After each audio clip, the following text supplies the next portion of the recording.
నరేంద్ర మోదీ గారు శ్రీశైలంలో పూజ చేయించుకోవడంలో భాగంగా 4 కోరికలు కోరారు. ఆ 4 కోరికలు ఏమిటి?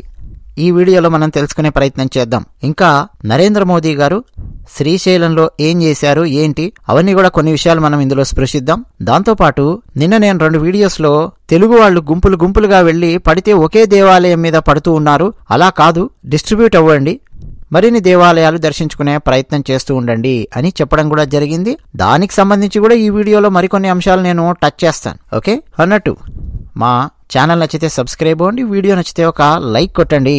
మీ అభిప్రాయాలు కామెంట్ సెక్షన్లో రాసి మాతో పంచుకుంటున్న ప్రతి ఒక్కరికి కూడా నేను ధన్యవాదాలు చెప్తూ ఉన్నాను. మీ అభిప్రాయాలు రాయడం ద్వారా మీరేమనుకుంటున్నారు అనేది మాకు కూడా అర్థమవుతుంది, ఇతరులకు కూడా అర్థమవుతుంది. ఒక మంచి డిస్కషన్ లాగా, ఒక డిబేట్ లాగా డెఫినెట్ గా కామెంట్ సెక్షన్ ని ఉపయోగించుకునే వాళ్ళందరికీ నేను మరిన్ని ధన్యవాదాలు చెప్తూ, ఇక విషయానికి వస్తే, భారత ప్రధాని నరేంద్ర మోదీ గారు కర్నూలు జిల్లా పర్యటనలో భాగంగా ముందుగా మోదీ గారు, ముఖ్యమంత్రి చంద్రబాబు నాయుడు గారు, ఉప ముఖ్యమంత్రి పవన్ కళ్యాణ్ గారు గురువారం ఉదయం 10:50కి సున్నిపెంట చేరుకున్నారు. నిజానికి కర్నూలుకు ఐఏఎఫ్ వాళ్ల విమానంలో వచ్చి అక్కడి నుంచి సున్నిపెంటకు హెలికాప్టర్లో వచ్చారు. ఇక BC Janardhan Reddy, special CS Krishnababu, Nandyal collector Rajakumari వీరందరూ ఆ సున్నిపెంటలో సాదర స్వాగతం పలికారు. ఆ తర్వాత 11 గంటలకు శ్రీశైలంలో ఉన్న భ్రమరాంబ అతిథి గృహానికి ప్రధానమంత్రి చేరుకున్నారు. ఇక నంది సర్కిల్ నుంచి మొదలుపెట్టి మండపం వరకు 8,000 మంది భక్తులు, శివసేవకులు కాషాయ వస్త్రాలు ధరించి హరహర మహాదేవా అని ప్రధానమంత్రి నరేంద్ర మోదీ గారికి స్వాగతం పలికారు. అంటే మోదీ గారి కారు వస్తూ ఉంటే ఆ నంది సర్కిల్ నుంచి అటు ఇటు అండి మొత్తం 8,000 మంది కాషాయ వస్త్రాలతో హరహర మహాదేవా అని శ్రీశైలం మొత్తం ప్రతిధ్వనించింది. ఇక కారులో నుంచే ప్రధానమంత్రి నరేంద్ర మోదీ గారు ఆ శివభక్తులందరికీ నమస్కరించారు, అభివాదం చేశారు. ఇక ఆలయం వరకు కారు చేరుకున్న తర్వాత చంద్రబాబు నాయుడు గారు, ముఖ్యమంత్రి పవన్ కళ్యాణ్ గారితో కలిసి ఈ ఆలయం లోపలికి నరేంద్ర మోదీ గారు ప్రవేశించడం కంటే ముందు దేవాదాయ శాఖ మంత్రి ఆనం రామనారాయణ రెడ్డి, ఆలయ chairman Pothugunta Ramesh Naidu, executive officer Srinivasarao, అలాగే ఆలయ అర్చకులు, అలాగే మంగళ వాయిద్యాలు వాయించేవారు వీరందరూ కలిపి అక్కడ ఉండి పూర్ణ కుంభంతో స్వాగతం పలికారు. ఆ తర్వాత ప్రధానమంత్రి గారు ఆలయం లోపలికి ప్రవేశించి భక్తి శ్రద్ధలతో ఆలయానికి ఒకసారి నమస్కరించి ముందుగా ధ్వజస్తంభం దగ్గరికి వెళ్లి సాంప్రదాయం ప్రకారం ధ్వజస్తంభానికి నమస్కరించారు. ఆ తర్వాత రత్నగర్భ గణపతి శ్రీశైలం ఆలయంలో మనం దర్శించుకోవచ్చు. గణపతికి నమస్కరించి తర్వాత నందీశ్వరునికి నమస్కరించారు. తెలుసు మనకు శ్రీశైలం ఆలయంలో చాలా పెద్ద నందీశ్వరుడు ఉంటాడు. ఇక గర్భాలయంలో ఉన్న మల్లికార్జున స్వామివారికి పంచామృతాలతో జలాలతో ఏకవార రుద్రాభిషేకం చేశారు. అయితే అక్కడ సంకల్పం చెప్పేటప్పుడు మరి నరేంద్ర మోదీ గారి కోరిక ఏమిటి? ఆ కోరిక ప్రకారం కదా సంకల్పం చెప్పేది. ఇక్కడే నరేంద్ర మోదీ గారి గొప్పతనం అనేది బయటపడుతుంది. అన్నట్టు మనం కూడా ఇళ్లలో పూజలో వ్రతాలో ఏదైనా చేసేటప్పుడు సంకల్పం చెప్పుకుంటాం. లేదు మన ఇంట్లో పూజ చేయడానికి వచ్చినటువంటి అర్చకులు ఉంటారు కదా, వారు పురోహితులు ఉంటారు కదా, వారు సంకల్పం చదివేటప్పుడు కూడా మనం గమనించవచ్చు. ఎందుకు చేస్తున్నాం మనం ఆ పూజ? ఆ సంకల్పంలోని ఆ చిట్ట చివరిలో మనం చెప్తాం ధర్మార్థ కామ మోక్షార్థ సిద్ధ్యర్థం అనో, పుత్ర పౌత్రాభివృద్ధ్యర్థం అనో, లేదు ధన వస్తు వాహన కనక ఇవన్నీ కావాలి అనో, ఇలా ఇవన్నీ మన సంకల్పాలలో ఉంటాయి, మనం చూడొచ్చు, అది సర్వసాధారణం. మరి మోదీ గారి కోరికలు ఏమిటి అంటే 4 కోరికలు చెప్పారండి. మొట్టమొదటిది అఖండ భారతదేశం బాగుండాలి. 2 భారతీయ సనాతన ధర్మం జాగృతం కావాలి. 3 గో సంరక్షణ మరింత మెరుగవ్వాలి. అంటే గోమాతలను సంరక్షించే దిశలో ఆ సంరక్షణ అనేది మొత్తం అన్ని రకాలుగా మెరుగవ్వాలి. 4 ఈ శ్రీశైల క్షేత్రం సర్వతోముఖాభివృద్ధి చెందాలి. ఈ 4 కోరికలు ప్రధానమంత్రి నరేంద్ర మోదీ గారి సంకల్పంలో చెప్పారు. అలా మోదీ గారు ఏకవార రుద్రాభిషేకము, బిల్వార్చన చేశారు. ఆ తర్వాత నరేంద్ర మోదీ గారిని అర్చకులు ఆ ఆలయ ప్రాంగణంలోని మల్లికా గుండం దగ్గరికి తీసుకెళ్లారు. మల్లికా గుండం దగ్గర మనం నిలబడి చూస్తే శ్రీశైల శిఖరం యొక్క ప్రతిబింబం కనిపిస్తుంది. ఆ గుండంలో, ఆ నీళ్లలో అర్చకులు నరేంద్ర మోదీ గారికి ఆలయ దర్శనం చేయించారు, శిఖర ప్రతిబింబాన్ని. ఆ తర్వాత అర్చకులు కాసేపు నరేంద్ర మోదీ గారికి శ్రీశైల ఆలయం యొక్క విశిష్టతను వివరించారు, వర్ణించారు. ఆ తర్వాత నరేంద్ర మోదీ గారు భ్రమరాంబ అమ్మవారి ఆలయానికి చేరుకున్నారు. తెలుసు మనకు శ్రీశైలంలో స్వామివారి ఆలయం వెనుకే కొన్ని మెట్లుంటాయి. ఆ మెట్లకి కాస్త పైకి వెళ్ళామంటే అమ్మవారి దేవాలయం ఉంటుంది. అక్కడ మళ్ళా ధ్వజస్తంభానికి నమస్కరించి క్యూ లైన్లో ఉన్న సాధువులు భక్తులకు నరేంద్ర మోదీ గారు నమస్కరించారు. అమ్మవారి ఆలయంలో అర్చకులు ఖడ్గమాలార్చన, శ్రీచక్రానికి కుంకుమార్చన చేశారు. ఇలా ఈ పూజల అనంతరం నరేంద్ర మోదీ గారిని అక్కడ కూర్చోబెట్టి వారికి అర్చకులు తీర్థ ప్రసాదాలు ఇచ్చారు. వేదపూర్వకమైన ఆశీర్వచనాలు అందజేశారు. జనరల్గా అంటే ప్రోటోకాల్ ఎలా ఉంటుందంటే, ప్రధానమంత్రి వచ్చారనుకోండి, ప్రధానమంత్రి ఒక్కరినే అక్కడ కూర్చోబెట్టి వేద ఆశీర్వచనం చేస్తారు. లేదా సతీ సమేతంగా వచ్చారనుకోండి, ప్రధానమంత్రులు వివాహమైన వాళ్ళు సతీ సమేతంగా వస్తే భార్యాభర్త ఇద్దరిని కూర్చోబెట్టి వేదాశీర్వచనం చేస్తారు. అయితే ఇప్పుడు మోదీ గారు వారు ఒక్కరే కాబట్టి వారిని కూర్చోబెట్టి ప్రోటోకాల్ ప్రకారం వేదాశీర్వచనం చేశారు. అయితే ఆ పక్కనే ముఖ్యమంత్రి చంద్రబాబు నాయుడు గారు, డిప్యూటీ సీఎం పవన్ కళ్యాణ్ గారు వాళ్ళిద్దరు కూడా నిలబడి ఉన్నారు. అయితే మోదీ గారు ఈ ప్రోటోకాల్ అన్ని పక్కన పెట్టేయండి, అయ్యా వీళ్ళని కూడా కాస్త ఆశీర్వదించండి అని చెప్పి అర్చకులను నరేంద్ర మోదీ గారు కోరారు. దాంతో మళ్ళీ అర్చకులు చంద్రబాబు నాయుడు గారిని, పవన్ కళ్యాణ్ గారిని పిలిచి అక్కడ కూర్చోబెట్టి వాళ్ళను కూడా వేద ఆశీర్వచనంతో ఆశీస్సులు అందజేశారు. ఆ తర్వాత చెక్క మీద చెక్కినటువంటి ఆలయాల స్వర్ణ గోపురాల నమూనాను నరేంద్ర మోదీ గారికి చంద్రబాబు నాయుడు గారు, పవన్ కళ్యాణ్ గారు అందజేశారు. ఆ తర్వాత ఈ ముగ్గురు ఆలయంలో ఒక చోట కూర్చున్నారు. కాసేపు చర్చోపచర్చలు ఇట్లాంటివేవో. కాకపోతే ఆలయంలో ఈ రాజకీయాలు మాట్లాడడము ఇవన్నీ నరేంద్ర మోదీ గారు ఎట్టి పరిస్థితుల్లో కూడా చేయరు. అలాంటి డిస్కషన్ లోపలికి కూడా వెళ్లారు. మనం చాలా ఈజీగా గెస్ చేయొచ్చు. కాకపోతే వీళ్ళు ముగ్గురు ఏం మాట్లాడుకున్నారనేది మనకు తెలియదు. కానీ డెఫినెట్గా ఆ శ్రీశైల ఆలయం గురించి, ఆ ఆలయంలో ఉండే ఆచారాల గురించి కానీ, ఆ ఆలయం చరిత్ర గురించి కానీ, లేదు నరేంద్ర మోదీ గారికి కలిగిన భావన గురించి కానీ, ఆలయం ఎలా ఉంది ఏంటనేది వారి మాటల్లో నరేంద్ర మోదీ గారు బహుశా చెప్పి ఉండొచ్చు చంద్రబాబు నాయుడు గారికి, పవన్ కళ్యాణ్ గారికి. అలా కాసేపు వాళ్ళు మాట్లాడుకున్న తర్వాత మళ్ళీ అక్కడి నుంచి నరేంద్ర మోదీ గారు శ్రీశైలంలోని బ్రహ్మరాంబ అతిథి గృహానికి వెళ్లి అక్కడ తన దుస్తులు మార్చుకొని ఫ్రెష్ అయ్యి అక్కడి నుంచి మళ్ళీ సుండిపెంటకెళ్ళి, సుండిపెంట నుంచి మళ్ళీ కర్నూలు, నన్నూరులో జరిగేటటువంటి సభకు వెళ్లారు. అన్నట్టు మీరు గమనించే ఉంటారు, ఈ పాటికి నేను చెప్పక్కర్లా ప్రత్యేకంగా, నరేంద్ర మోదీ గారు సాంప్రదాయికమైనటువంటి దుస్తులు ధరించారు. కాషాయ రంగులో ఉన్నటువంటి ఆ వస్త్రం మనకు చాలా ప్రత్యేకంగా కనిపిస్తుంది. ఇవన్నీ అండి ఒక రకంగా సాఫ్ట్ పవర్ ని ఎగ్జిబిట్ చేయడమే. నరేంద్ర మోదీ గారి స్థాయిలో ఉన్న వ్యక్తి, ప్రధానమంత్రి స్థాయిలో ఉన్న వ్యక్తి భారతదేశంలోని నలుమూలల్లో ఉండే వివిధ దేవాలయాలను సందర్శించడము, అక్కడ ఆశీర్వచనం తీసుకోవడము, భారతదేశం బాగుండాలి అని కోరుకోవడము, గో సంరక్షణ జరగాలి అని కోరుకోవడము, అక్కడి ఆ ఆలయం, ఆ క్షేత్రం సర్వతోముఖాభివృద్ధి పొందాలి అని, వెళ్లి విరియాలి అని కోరుకోవడం, ఇవి పరిపాటి అన్నమాట. మోదీ గారు ఎక్కడికి వెళ్ళినా గానీ శ్రీశైలంలో కూడా అదే జరిగింది. ఎందుకంటే పెద్ద పెద్ద దేవాలయాలకు కూడా మోదీ గారు వెళ్లారు కదండి. తమిళనాడులో ఉన్న రామేశ్వరంలో ఉండే దేవాలయానికి వెళ్లారు. అయోధ్య రామాలయం ఆ ప్రారంభోత్సవం సందర్భంగా 10 రోజుల పాటు నరేంద్ర మోదీ గారు ఉపవాసం ఉండి వివిధ దేవాలయాలు దర్శించుకోవడం మనకు తెలుసు. అలాగే శ్రీరంగం వెళ్లారు. శ్రీరంగం దేవాలయంలో చాలాసేపు నరేంద్ర మోదీ గారు అక్కడ కూర్చొని అక్కడ తమిళనాట సాంప్రదాయికమైన కీర్తనలు అవన్నీ పాడే గాయకుల యొక్క కచేరీని కూడా నరేంద్ర మోదీ గారు దేవాలయంలో కూర్చొని ఆస్వాదించారు. అలాగే ఎలక్షన్స్ టైంలో పోయిన సంవత్సరం తెలంగాణ ప్రాంతానికి వచ్చినప్పుడు వేములవాడ అక్కడికి వెళ్లి రాజన్న దర్శనం చేసుకున్నారు. ఇవన్నీ మనం చూడొచ్చు. మొత్తానికి నరేంద్ర మోదీ గారి ఈ పర్యటన అత్యంత విజయవంతంగా ముగిసింది. 13,430 కోట్ల రూపాయల వర్తున్న ప్రాజెక్ట్స్ నరేంద్ర మోదీ గారు 5 శంకుస్థాపనలు చేయడం, లేదా వాటి పూర్తయిన వాటికి ప్రారంభోత్సవాలు చేయడం జరిగింది. అంటే ఒక పక్క సాంప్రదాయము, మరో పక్క అభివృద్ధి, వీటిని బ్యాలెన్స్ చేసుకుంటూ వెళ్తున్నారు నరేంద్ర మోదీ గారు.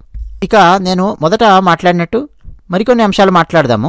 ఒక సంవత్సరం క్రితం అండి, శివ సినిమాలో యాక్ట్ చేసిన రౌడీస్లో ఒక రౌడీ, అలాగే గాయం సినిమాలో కూడా యాక్ట్ చేశాడు. శ్రీశైలమో ఏదో పేరుంటది గాయం సినిమాలో. జగపతి బాబుతో ఆ మార్కెట్లో ఫైట్ ఉంటుంది చూడండి. ఆ తర్వాత చాలా సినిమాల్లో ఉంటాడు. ఆ రౌడీ పేరేంటో కామెంట్ సెక్షన్ లో రాయండి, చూద్దాం ఎంతమందికి తెలుసో. పొడుగుగా ఉంటాడు. రామ్ గోపాల్ వర్మ సినిమాల్లో, జేడి చక్రవర్తి సినిమాలలో, ఇంకా చాలా చాలా సినిమాల్లో కనిపిస్తాడు.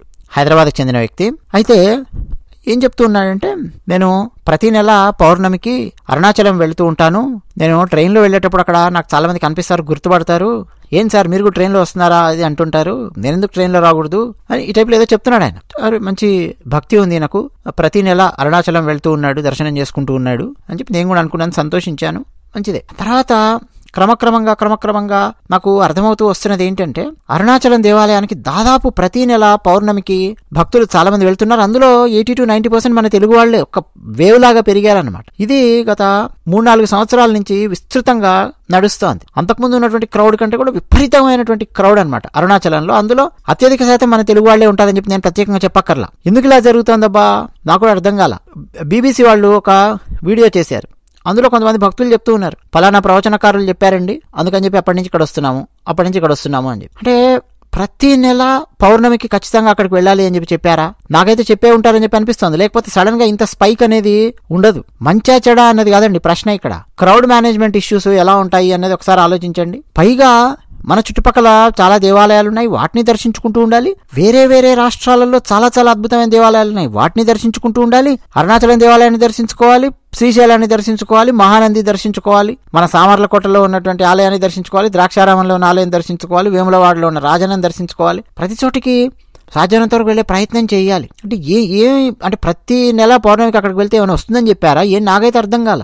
ఈ క్రౌడ్ మేనేజ్మెంట్ ఇష్యూస్ వల్ల అండి ఆ సోషల్ స్ట్రక్చర్ లో చాలా చాలా చేంజెస్ వస్తాయి. అక్కడ ఎకానమీ బూస్ట్ అనేది చాలా చోట్ల జరగాలి, కేవలము ఒకే చోట సెంటర్డ్ గా ఉండకూడదు. ఇప్పుడు నేను కూడా మీకు ఇతిహాసం ఛానల్లో చూస్తే చాలా దేవాలయాలకు వెళ్ళమని చెప్పింటాను, పలానా దేవాలయానికి వెళ్ళానని చెప్పింటాను తప్ప ఆ దేవాలయానికి ఖచ్చితంగా ప్రతి నెల అక్కడికి వెళ్ళండి, ఏదో జరుగుతుంది, లేదా ప్రతి వారం అక్కడికి వెళ్ళండి, అసలు ప్రతి సంవత్సరం మీరు ఈ దేవాలయం దర్శించుకోండి అని చెప్పి నేను ఎక్కడ కూడా మ్యాండేటరీగా ఎప్పుడు కూడా చెప్పలేదండి. ఇప్పుడు కొంతమంది ఏంటంటే ప్రతి సంవత్సరము తిరుమల వెళ్లే వాళ్ళు ఉన్నారు, అది మనకు తెలుసు. ప్రతి సంవత్సరం కొన్ని దేవాలయాలకు వెళ్లే వాళ్ళు ఉన్నారు, పర్టికులర్ గా అంటే వాళ్ళ కులదైవం లాగా ఉంటారు, వాళ్ళు ఆరాధిస్తూ ఉంటారు, అది మనం అర్థం చేసుకోవచ్చు. అలాగే దసరా, సంక్రాంతి, ఎండాకాలం సెలవులు, దేవాలయాలలో రద్దీ అనేది విపరీతంగా పెరుగుతుంది. ఆ స్పైక్ మనం చూడొచ్చు. అలాగే కార్తీక మాసం నుంచి మనం మొదలెట్టి అయ్యప్ప స్వామి భక్తుల యొక్క రద్దీ మనం చాలా దేవాలయాలలో మనం చూడొచ్చు. ముఖ్యంగా మన దక్షిణ భారతంలో ఉన్నటువంటి ఆలయాలలో అది పరిపాటి ఒక లెక్క ఉంటుంది, ఒక క్రౌడ్ మేనేజ్మెంట్ కి ఒక క్యాలిక్యులేషన్ అనేది ఉంటుంది. కానీ ఒకటే దేవాలయం మీద 2-3 దేవాలయాల మీద వెళ్ళి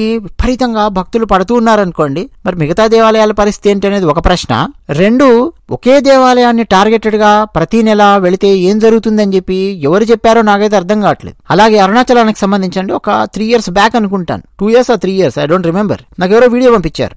ఈ యూట్యూబ్లలో మాట్లాడేటటువంటి వాళ్ళలో ఒక వ్యక్తి, ఈ ఆధ్యాత్మిక విషయాలని మాట్లాడే వాళ్ళు ఒక వ్యక్తి అరుణాచలానికి వెళ్ళి అక్కడ కూర్చున్నాడు. అక్కడ ఒక ఆమె టోపీ అమ్మన్ అని చెప్పి ఒక ఆమె తిరుగుతోంది. మొత్తం నోట్లో నుంచి జొల్లు కారుతూ నెత్తి మీద టోపీ పెట్టుకుని రోజుల తరబడి స్నానం చేయకుండా జుట్టు చీదరగా ఉండి చూడగానే మనకు అర్థమైపోతుంది ఏదో మానసికమైన సమస్యలతో ఈమె బాధపడుతోంది అని చెప్పి. అలాంటి వ్యక్తిని అవధూతం చేసేసి ఆమె ముందు కూర్చొని ఈయన దండాలు పెట్టడాలు, నమస్కారం పెట్టడాలు భక్తి శ్రద్ధలతో, ఏదో దేవాలయంలో గనక మనకు హారతిస్తే హారతి పళ్ళాన్ని కళ్ళకు అద్దుకుంటున్నంత గొప్పగా దండాలు పెట్టడము కూర్చొని ఇది చేస్తున్నాడు. మిలియన్ల కొద్ది వ్యూస్ అండి. మళ్ళా ఎంత చిరాకేసిందంటే నాకు, ఒరే నువ్వు అరుణాచలానికి వెళ్తే నువ్వు స్వామివారిని దర్శనం చేసుకుంటావా, అరుణాచలేశ్వరుణ్ణి? రోడ్ల మీద ఆమె వెంటబడ్డారండి జనాలు, ఆమెకేదో మహత్యం ఉందని, అవధూత అని దండాలు పెట్టడము. చిరాకేసింది నాకైతే. అప్పుడే మాట్లాడదాం అనుకున్నాను కానీ ఎందుకు అనవసరంగా అని చెప్పి పక్కన పెట్టాను. కొన్ని సందర్భాలలో మనం ఒక టాపిక్ మంచి ఉద్దేశంతో మనం మాట్లాడుతూ ఉంటాము, కానీ కొంతమంది తప్పుడు ఉద్దేశాలతో అర్థం చేసుకుంటూ ఉంటారు. అందుకని కూడా చాలా సందర్భాల్లో చాలా టాపిక్స్ పక్కన పెడుతూ ఉంటాను నేను. ఈ అవధూతలు అని చెప్పి కొంతమందిని, అసలు భారతీయ సనాతన ధర్మానికి సంబంధం లేనటువంటి వాళ్ళని చాలా మందిని తీసుకొచ్చి మన నెత్తి మీద రుద్దినటువంటి వాళ్ళు మన తెలుగు వాళ్ళల్లో ఉన్నారండి, మన ఆంధ్రప్రదేశ్లోనే ఉన్నారు. మన తెలుగు భక్తులు పొలోమని వెళ్తుంటారు అక్కడికి, అలాంటి చోట్లకు. అవన్నీ సరిపోలేదన్నట్టు మళ్ళీ కొత్తగా అవధూతలు అని చెప్పి మానసికంగా సమస్యలతో బాధపడుతూ ఉన్నటువంటి ఒక వ్యక్తిని అవధూత అని చెప్పి ప్రచారం చేస్తూ దండాలు ఎడుతూ ఏంటంటే చేస్తున్నారు. అసలు అవధూతలు అంటే ఎలా ఉంటారండి? భాగవతంలో ఉంటారు, జడభరతుడు ఉన్నాడు, ఆ స్థితికి చేరుకున్నాడు. అసలు పక్కన వాళ్ళని కేర్ చేయరు ఎవ్వరు. పైగా మనం వెళ్ళి దండాలు ఎట్టి వాళ్ళని డిస్టర్బ్ చేయాల్సినటువంటి అవసరం కూడా లేదు నిజంగా అవధూతలైతే. నాకైతే అనిపించింది అవధూత కాదు ఏమీ కాదు, మానసిక సమస్యలతో బాధపడుతుంది ఆమె. రోడ్ల మీద మనం చాలా మందిని చూస్తుంటాం, పిచ్చివాళ్ళు అని చెప్పి కూడా అంటుంటారు జనం. సరే పిచ్చివాళ్ళు అనడానికి నేను ఇష్టపడను, కానీ నీకు నిజంగా మానవత్వం ఉంటే తీసుకెళ్లి హాస్పిటల్లో జాయిన్ చేయొచ్చు, స్నానం చేయించి కాస్త నీట్గా బట్టలు కట్టించి ఒక హాస్పిటల్లో జాయిన్ చేయించి కాస్త ఫుడ్ పెట్టించి ఇలాంటి పనులు చేయొచ్చు. అలాంటివి ఏమీ లేదు. అవధూతలు అంటే ఏమనుకుంటున్నారండి మీరు? దత్తాత్రేయుడు అవధూత, ఒక సాంప్రదాయం ఉంది. దత్తాత్రేయుడు ఎప్పుడైనా గానీ ధర్మాన్ని వదిలేసి తిరగడం మీరు చూసారా? భక్తులకు కొన్ని పరీక్షలు పెట్టడము, ఆ పరీక్షలు పెట్టే సమయంలో మాత్రమే ఆ విధంగా మెల్లిగా కనిపించడము చూద్దామని. ఆ తర్వాత మళ్ళీ మీరు దత్తాత్రేయుని చూస్తే అసలు ఆ ఆహార్యం గాని, ఆ జపమాల పట్టుకుని ఒక వేద ధర్మాన్ని పరిరక్షిస్తున్న ఒక పరిపూర్ణమైన మహనీయుడు మీకు కనిపిస్తాడు. అలా ఉంటారు అవధూతలు. అలాగే ఇప్పుడు తిరుమలకు సంబంధించిన విషయం కూడా అండి, తిరుమల కూడా ప్రతి సంవత్సరం వెళ్లే వాళ్ళు ఉన్నారు, 2 ఏళ్లకోసారి 3 ఏళ్లకోసారి వెళ్లే వాళ్ళు ఉన్నారు. ప్లస్ తిరుమల క్రౌడ్ కి సంబంధించి అది ఈ రోజు కాదండి మనం మాట్లాడుకోవాల్సింది, 40-50 సంవత్సరాల నుంచి అంతకుముందు నుంచి కూడా క్రౌడ్ అనేది విపరీతంగా ఉంది తిరుమలకు. దానికి మళ్ళీ వేరే కారణాలు ఉన్నాయి, దాన్ని మనం ఇక్కడ ఈ టాపిక్ లో మనం మిక్స్ చేయలేం. ఎంటైర్లీ డిఫరెంట్ టాపిక్ అది తిరుమలకు సంబంధించి. బట్ అక్కడ కూడా మాట్లాడుకోవాల్సిన పాయింట్ ఉంది. వైకుంఠ ఏకాదశి వస్తుంది అనగానే విపరీతంగా ఎగబడి వెళ్లే ప్రయత్నం చేస్తుంటారు. ఇప్పుడు పోయినసారి తొక్కిసలాట జరిగింది, మనం చూడొచ్చు. అఫ్ కోర్స్ ఎస్, ప్రభుత్వం తప్పులే ఉన్నాయి, పోలీసులు తప్పులే ఉన్నాయి, అంత మళ్ళీ వేరే చర్చ. ప్రతి తొక్కిసలాట లోపల. మనం మాట్లాడుతున్నది మన వైపు నుంచి మాట్లాడుతున్నాం, భక్తుల వైపు నుంచి. ఇప్పుడు వైకుంఠ ఏకాదశి వచ్చింది అనుకోండి, ఆ తిరుమల చుట్టుపక్కల వాళ్ళకి, ఆ చిత్తూరు జిల్లాలో ఉన్నటువంటి వాళ్ళకి అవకాశం ఇస్తే సరిపోతుందండి. అక్కడికి వెళ్ళి దర్శనం చేసుకుంటారు వైకుంఠ ఏకాదశికి. మనం ఇక్కడ హైదరాబాద్ నుంచి మొదలెట్టి మొత్తం 3-4 రోజుల పాటు ఫుల్ రద్దీగా ఉంటాయి బస్సులు, ట్రైన్స్ అన్ని కూడా. హైదరాబాద్ లో ఎన్నో దేవాలయాలు ఉన్నాయండి దర్శనం చేసుకోవడానికి వైకుంఠ ఏకాదశికి, ఉత్తరద్వార దర్శనం చేసుకోవడానికి. ఇప్పుడు మీరు సికింద్రాబాద్లో ఉంటున్నారనుకోండి, 200 సంవత్సరాల క్రితం కట్టినటువంటి వెంకటేశ్వర స్వామి వారి దేవాలయం ఉంది శివాజీనగర్లో. శివాజీనగర్ అంటే ఎక్కడ అనకండి, సికింద్రాబాద్లో పాస్పోర్ట్ ఆఫీస్ ఇప్పటికీ ఉందో లేదో నాకు తెలియదు, ఓల్డ్ పాస్పోర్ట్ ఆఫీస్ అంటాను. లేకపోతే అక్కడ కరెక్ట్ గా పాస్పోర్ట్ ఆఫీస్ వెనక నుంచి కనుక మీరు వెళితే శివాజీనగర్ అంటారు. సరే, అక్కడ సాయిబాబా దేవాలయం కూడా కట్టారు. దాటి కొంచెం ముందుకెళ్తే కోనేరు వరాహస్వామి వారి దేవాలయం ఉంది. ఆంచి పూజాధికారులు అద్భుతంగా ఆగమం ప్రకారం నిర్వహిస్తూ ఉంటారు. ఆ కోనేరు వరాహస్వామి వారి దేవాలయానికి ఆపోజిట్ లో వెంకటేశ్వర స్వామి వారి దేవాలయం ఉంటుంది, పురాతనమైనది. అక్కడ వైకుంఠ ఏకాదశికి ఉత్తరద్వార దర్శనం ధనుర్మాసం అద్భుతంగా చేస్తారు. ఒకరోజు కాకపోతే ఒకరోజు మీరు వెళ్ళొచ్చు. అలాగే అంజలి టాకీస్ వెనక ఆవుల మంద అని చెప్పి పిలుస్తాం దాన్ని, ఆ ప్రాంతం పేరే ఆవుల మంద. సరే, కొంతమంది మండా అంటారు. అక్కడ లక్ష్మీనారాయణ స్వామి వారి దేవాలయం సికింద్రాబాద్ లో వైకుంఠ ఏకాదశి ఉత్తరద్వార దర్శనం. సీతారాంబాగులో ఎప్పుడన్నా దేవాలయం చూసారా? 25 ఎకరాలలో ఉంటుంది. నాంపల్లి ఆ చుట్టుపక్కల మొత్తం ముస్లిం ఏరియా. ఆ ముస్లిం ఏరియా మధ్యలో 25 ఎకరాల సీతారాంబాగ్ దేవాలయం. మేము కబ్జా చేసుకుంటూ ఇప్పుడు వచ్చారేమో ఆ చుట్టుపక్కల, గానీ ఇంకా చాలా పెద్ద దేవాలయం అండి. అసలు ఆ దేవాలయం యొక్క ప్రాకారాలు చూస్తే ఆశ్చర్యం వేస్తుంది. 20 అడుగుల ఎత్తు ఒక్కొక్క ప్రాకారం. మన హైదరాబాద్ దేవాలయం గురించి చెప్తున్నాను. 1940s లో రజాకార్లు హిందువుల మీద పడి దారుణాలు చేస్తుంటే ఆ చుట్టుపక్కల ఆ దేవాలయము రక్షణ ఇచ్చింది. ఆ దేవాలయం లోపలికి వెళ్లి దాక్కునేవాళ్ళు హిందువులు. వెళ్ళి చూడండి, నాంపల్లిలో అద్భుతంగా ఉత్తరద్వార దర్శనం చేస్తారు. ఆ కార్యక్రమాలన్నీ. జియాగూడలో రంగనాథ స్వామి వారి దేవాలయం, మేదీపట్నంలో రంగనాథ స్వామి వారి దేవాలయం, నానకరాంగూడలో రంగనాథ స్వామి వారి దేవాలయం. సరే, చిక్కడపల్లి వెంకటేశ్వర స్వామి వారి దేవాలయం గురించి చెప్పట్లేదు అనుకుంటున్నారా? అందరికీ తెలుసు కదా అని చెప్పి చెప్పట్లా. పెద్ద పెద్ద లైన్స్ ఉంటాయి అక్కడ కూడా. ఉత్తరద్వార దర్శనము చేసుకోవడానికి వెళ్ళినప్పుడు దట్స్ ఓకే. ఆ రోజు ఉత్సవాలు ఉన్నటువంటి రోజు కొంత క్రౌడ్ మనం ఎక్స్పెక్ట్ చేయొచ్చు. ఇట్లా వివిధ దేవాలయాలకు డిస్ట్రిబ్యూట్ అవ్వాలండి. ఇప్పుడు మన ఊళ్ళల్లో కూడా రామాలయాలున్నాయి, కృష్ణాలయాలున్నాయి, వెంకటేశ్వర స్వామి వారి ఆలయాలున్నాయి, రంగనాథ స్వామి వారి ఆలయాలున్నాయి. అంటే వైకుంఠ ద్వార దర్శనం గురించి చెప్తూ ఉన్నాను. ఆ టైంలో చాలా దేవాలయాలు ఉన్నాయి కదా, వెళ్ళొచ్చు కదా. కానీ ఎలాగైనా సరే తిరుమలకి వెళ్ళాలి అని చెప్పి కష్టపడి అక్కడ ఆ క్రౌడ్ మేనేజ్మెంట్ ఇష్యూస్, తొక్కిసలాటలు, మళ్ళీ వృద్ధులను తీసుకొని వెళ్ళడము, పిల్లలను తీసుకొని వెళ్ళడము, వాళ్ళని ఇబ్బంది పెట్టడము, కొంచెం ఈ డైరెక్షన్ లో కూడా ఆలోచించే ప్రయత్నం చేయండి అందరూ. సెలవులలో మనము ప్రతి ఆలయంలో కూడా ఒక క్రౌడ్ మనం ఎక్స్పెక్ట్ చేయొచ్చు. అది ఎక్స్పెక్టెడే. ఇప్పుడు సెలవులు వచ్చాయంటే ఎవరు ఎక్కడికైనా వెళ్తూ ఉంటారు. అయోధ్యకు వెళ్ళొచ్చేవాళ్ళు ఉన్నారు, కాశీకి వెళ్ళొచ్చేవాళ్ళు ఉన్నారు, అటు మదురై వెళ్లేవాళ్ళు ఉన్నారు, రామేశ్వరం వెళ్లేవాళ్ళు ఉన్నారు, అటు కేరళ అనంతపద్మనాభ స్వామి వారి దగ్గరికి వెళ్లేవారు ఉన్నారు, మహారాష్ట్ర పాండురంగం దగ్గరికి వెళ్లేవాళ్ళు ఉన్నారు, గుజరాత్ వెళ్లేవాళ్ళు ఉన్నారు, సోమనాథుని దగ్గరికి డిస్ట్రిబ్యూట్ అవుతారు చాలా చోట్లకు. కానీ ఒక టార్గెటెడ్ గా ప్రతి ఫలానా దేవాలయానికి మీరు ప్రతి పౌర్ణమికి వెళ్ళండి, ఏదో మంచి జరుగుతుంది, ఏదో లడ్డు, ఏదో తాయిలం దొరుకుతుంది, మీ కోరికలన్నీ తీరతాయి అని ప్రతి నెల ఆ 3-4 రోజుల పాటు క్రౌడ్ ఉంటుంది. పోనీ ఆ తర్వాత అయినా క్రౌడ్ తగ్గుతుందా అంటే లేదండి. క్రౌడ్ మేనేజ్మెంట్ ఇష్యూస్ చాలా ఉన్నాయి. పోనీ ఒక నెల ఒక దగ్గరికి వెళ్ళండి, మీకు ప్రతి నెల దేవాలయానికి వెళ్ళగలిగే డబ్బులు ఉన్నాయి, ప్రతి నెల ఫలానా దేవాలయానికి వెళ్ళగలిగేంత సమయము మీ దగ్గర ఉంది, శక్తి మీ దగ్గర ఉంది అంటే ఇట్ రియల్లీ గ్రేట్. సో మీరు ఏం చేయండి అంటే డిఫరెంట్ దేవాలయాలకు వెళ్ళే ప్రయత్నం చేస్తుండండి, ప్రతి నెల వెళ్ళగలిగే వాళ్ళు.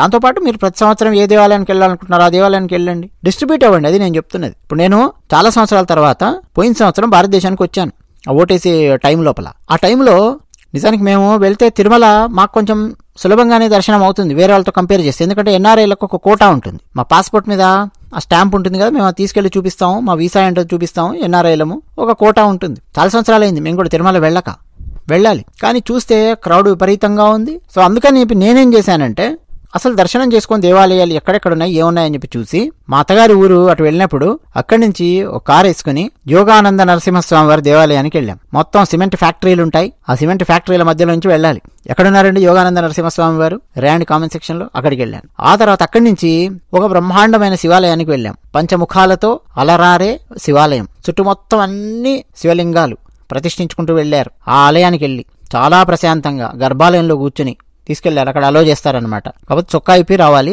కూర్చొని అక్కడ ప్రశాంతంగా అభిషేకం చేసి ఆ దేవాలయంలో కొన్ని గంటల పాటు ప్రశాంతంగా గడిపి అక్కడి నుంచి అటు చుట్టుపక్కల ఉన్నటువంటి మరో దేవాలయానికి వెళ్ళి అదే ఊళ్ళో అలా తిరిగి వచ్చామన్నమాట. విజయవాడ వెళ్ళాం, మంగళగిరి వెళ్ళాం, శ్రీశైలం కూడా వెళ్ళాలా. శ్రీశైలం వెళ్ళి నేను చాలా సంవత్సరాలైంది. తిరుమల వెళ్ళి చాలా సంవత్సరాలైంది. భక్తి లేదనుకుంటున్నారా? శ్రీశైలం వెళ్ళొద్దు అనుకుంటున్నారా? లేదు తిరుమల వెళ్ళొద్దు అనుకుంటున్నారా?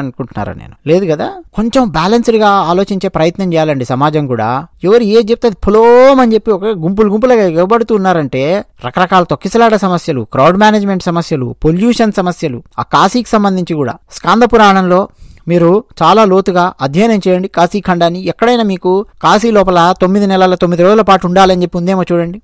ఎవరో లేపు పెట్టారండి, ఎవరో ఇన్ఫ్లుయెన్స్ చేశారు. గత కొంతకాలంగా మన తెలుగు వాళ్లే ఉంటారు, మళ్ళీ అక్కడ వెళ్ళి పడేవాళ్ళు వేరే వాళ్ళు చాలా తక్కువ. 9 నెలల 9 రోజుల పాటు కాశీ లోపల మకాం పెట్టాలని చెప్పి ప్రయత్నం చేస్తే లక్షలాది మంది పరిస్థితి ఎలా ఉంటుందో ఒకసారి ఊహించండి. మన తెలుగు వాళ్లే చేస్తుంటారు ఎక్కువగా.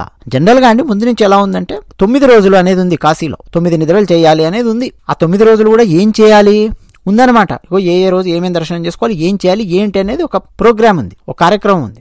అట్లా చేసేవాళ్ళు ఉన్నారు. లేదు 1-2 రోజులు దర్శనం చేసుకొని వెళ్లేవాళ్ళు ఉన్నారు. లేదు తక్కువ వెళ్ళి ఒక వీకెండ్ 2 రోజులు ఉండి చక్కగా దర్శనం చేసుకొని వచ్చేవాళ్ళు ఉన్నారు. లేదు ఉండగలము అనుకునే వాళ్ళు చక్కగా 9 రోజుల పాటు మంచిగా ప్లాన్ చేసుకొని అక్కడ ఉండి వచ్చేవాళ్ళు ఉన్నారు. ఇదంతా పోయి 9 నెలల తల్లి గర్భంలో ఉన్నన్ని రోజులు అని చెప్పి మొదలెట్టారు. 9 నెలల 9 రోజులు అని చెప్పి అక్కడ ఇళ్లు అద్దెకిచ్చేవాళ్ళు వాళ్ళందరూ ఎంత ఎక్స్ప్లాయిట్ చేస్తారో తెలుసా. భయంకరమైనటువంటి పొల్యూషన్ ని పెంచే ప్రయత్నం చేయడం. క్రౌడ్ మూవ్మెంట్ ఉండాలండి, వచ్చేవాళ్ళు వస్తుండాలి, పోయేవాళ్ళు వెళ్తుండాలి, ఉండాలి, వెళ్ళాలి ప్రతి చోట.